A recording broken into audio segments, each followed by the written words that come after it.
কোরআনের সূরা নাম্বারগুলো এক পাশে লিখবেন 1 থেকে 114, আর প্রত্যেকটা সূরা নাম্বারের পাশে আয়াত সংখ্যাটা লিখবেন। প্রত্যেকটা সূরার নাম্বারের সাথে আয়াত সংখ্যাটা যোগ দিবেন। মজার ব্যাপার কি জানেন, এই 114টা নাম্বারের 57টা জোড়, 57টা বেজোড়। শুধু তাই না, ওই জোড় সংখ্যার যোগফলগুলো যোগ করলে হয় 6236, বেজোড় গুলো যোগ করলে হয় 6555, 6555। বলে দেখেন ভাই, তর্কের কিছু নেই। এই 6555 কই থেকে আসলো? আপনি 1 থেকে 114 যে সংখ্যা সূরা চ্যাপ্টার এগুলো যোগ করেন, 1 এর সাথে 2, 2 এর সাথে 3, 3 এর সাথে 4, 70 এর সাথে 71, এভাবে যোগ করে করে আপনি 114 পর্যন্ত যদি আসেন, তাহলে সেই সংখ্যাটা হবে 6555।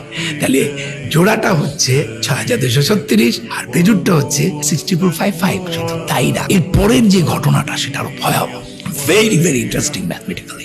এই যে যোগ করার পর সেই নাম্বারের রিপিট গুলো একসাথে করেছি, আনরিপিট গুলো একসাথে করেছি। এই রিপিট নাম্বারের যোগফল হচ্ছে 7906 আর আনরিপিট নাম্বার যোগফল হচ্ছে 4885।